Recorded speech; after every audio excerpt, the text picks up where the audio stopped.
तो अभी हमने देखे हैं सैचुरेटेड और अनसैचुरेटेड।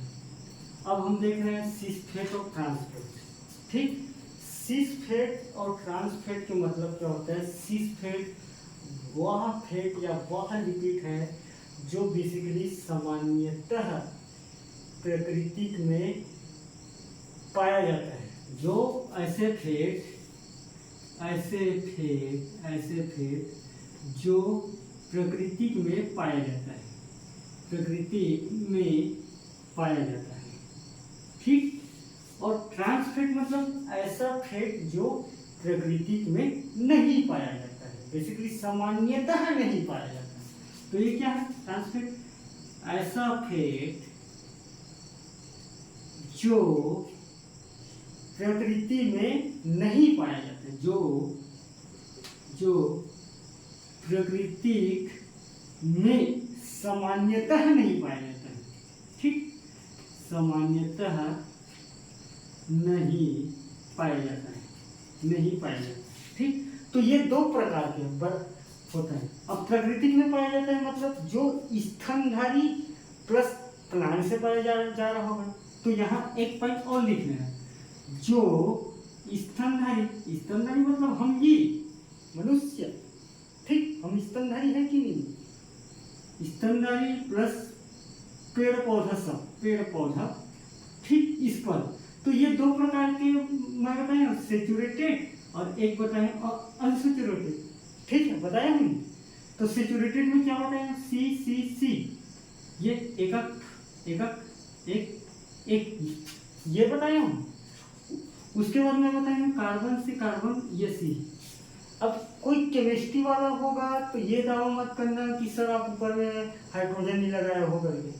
मैं समझ पा रहा हूँ, मैं तुमसे माफी मांगता हूँ, क्योंकि यहाँ सभी को देख के बात करना है। ठीक है, मैं लगा देता हूँ। ठीक, उसमें क्या है? ये हाइड्रोजन। ठीक, और यही हाइड्रोजन मान लो जाए, इसका यही हाइड्रोजन का मान लो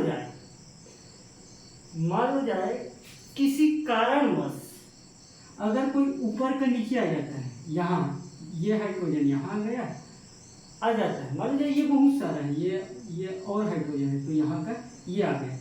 ठीक, तो इसके स्ट्रक्चर, मॉलिक्यूलर स्ट्रक्चर में चेंज हो जाएगा कि नहीं होगा?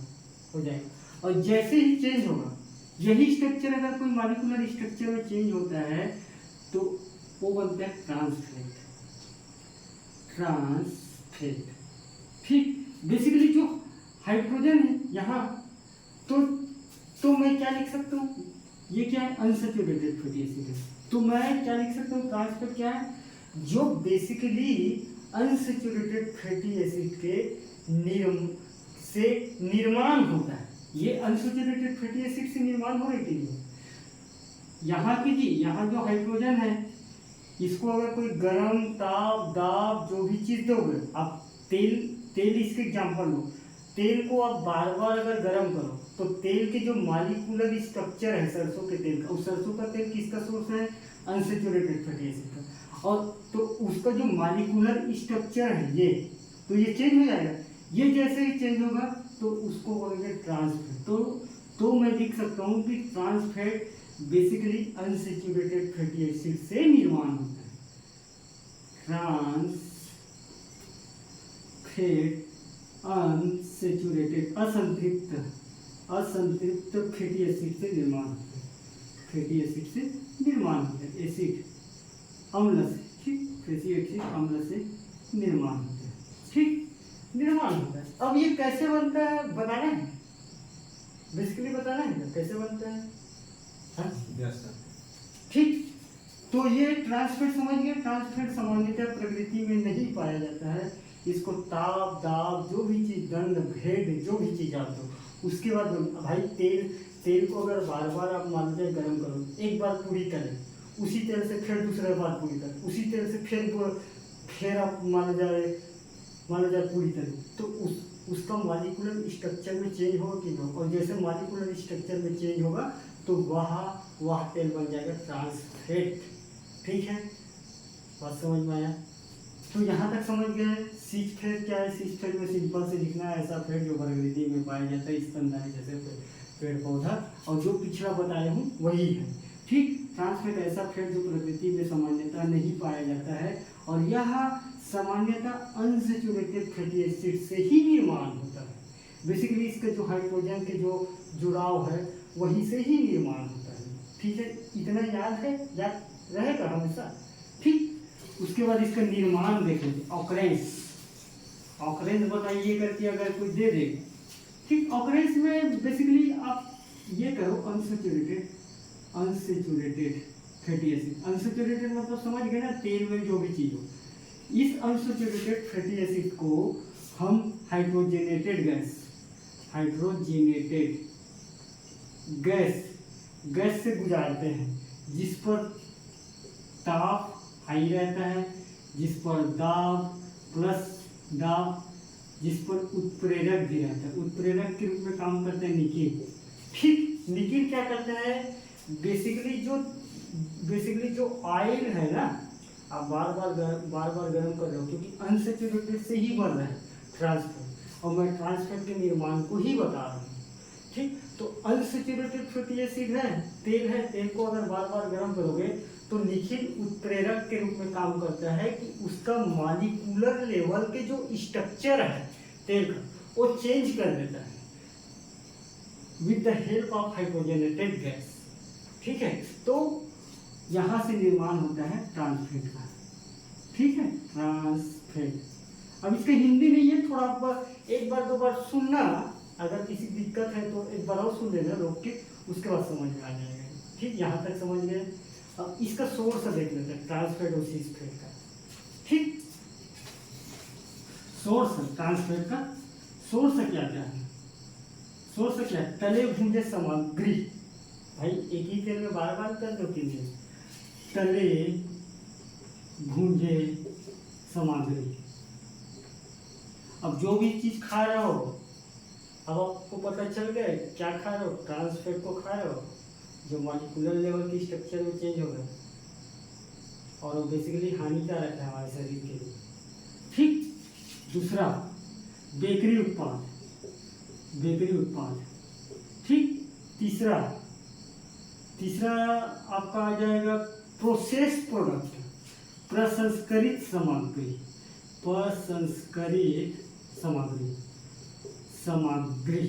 ठीक, तो ये इसका सोर्स है। बात समझ में आया? अब फैट लिपिड का बेसिकली हम देखते हैं भूमिका, रोल, कार्य। ठीक है, ठीक, यहाँ तक आप समझ गए सोर्स है।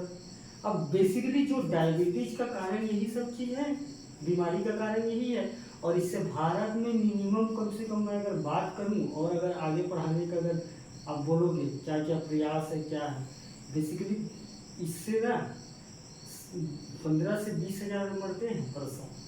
अब देख लो आपको खाना है कि नहीं खाना है, क्या खाना है, क्या आपके लिए शरीर है।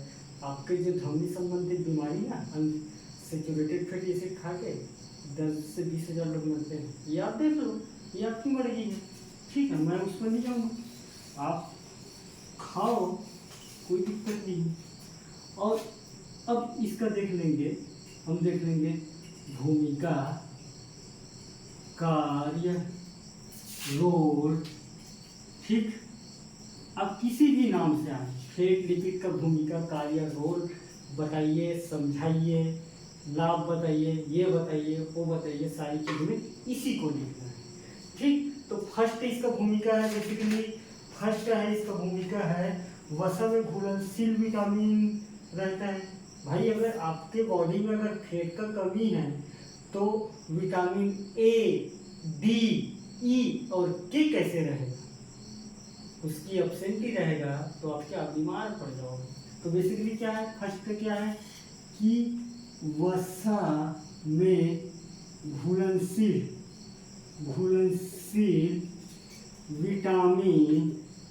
विटामिन जैसे ए, डी, ई, के लिए अनिवार्य है। क्या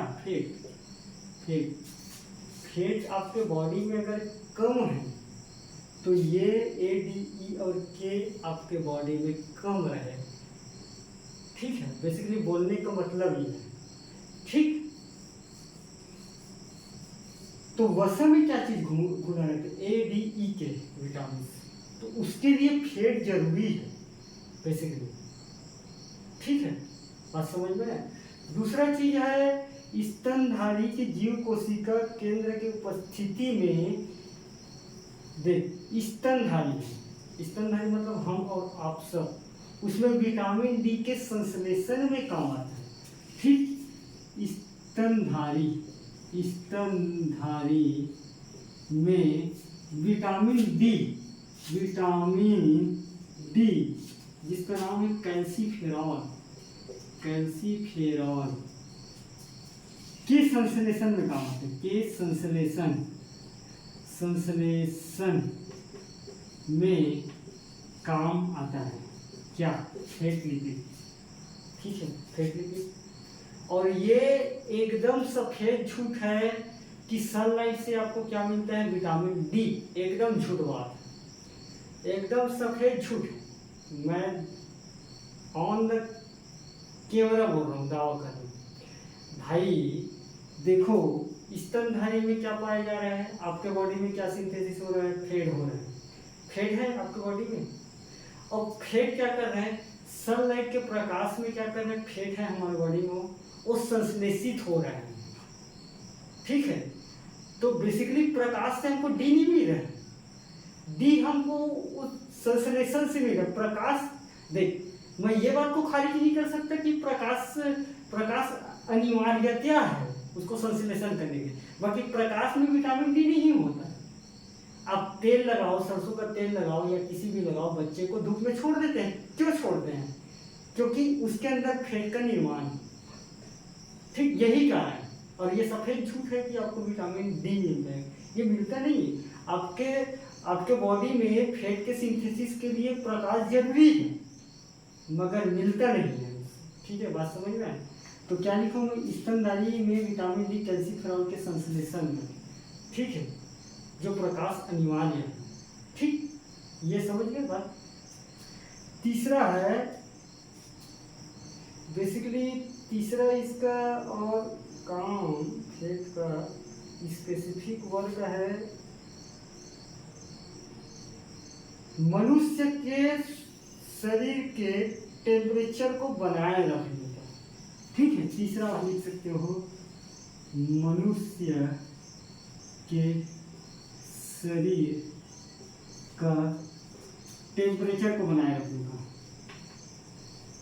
टेम्परेचर को बनाए रखने का। ठीक, क्योंकि फैट ये लेयर में है, अगर कोई डायरेक्ट भेदन क्षमता करेगा हमारे शरीर में, तो यहाँ का अंदर का टेम्परेचर बढ़ेगा, और अंदर का टेम्परेचर बढ़ेगा तो शरीर की जो मेटाबॉलिक एक्टिविटी डिग्रेड हो जाएगा, टूट जाएगा, और हम अल्टीमेटली क्या हो जाएंगे, भगवान का प्यारा हो जाएंगे ना। तो अल्टीमेटली क्या है, फैट एब्जॉर्बर के रूप में काम कर रहे हैं, और क्या है, अंदर से टेम्परेचर को बाहर आने नहीं दे रहे हैं। तो क्या है, अंदर के टेम्परेचर को नीचे मेंटेन करके रखा है। ये हमारा जो सेल है, एडिपोस टिश्यू बोलते हैं जिसको, एडिपोस वसामय टिश्यू। तो ये वही काम कर रहे हैं, क्योंकि ये चमड़ी के नीचे वसामय टिश्यू पाया जाता है। ठीक है, तो शरीर को मेंटेन करने का ही काम कर रहे हैं। ठीक है, यहाँ तक एकदम कॉन्सेप्चुअल की जाती है। तो मैं बात यहीं तक रखता हूँ, बहुत सारा और है। और बेसिकली एक है कुल दैनिक ऊर्जा का, एक लिख लो, कुल दैनिक ऊर्जा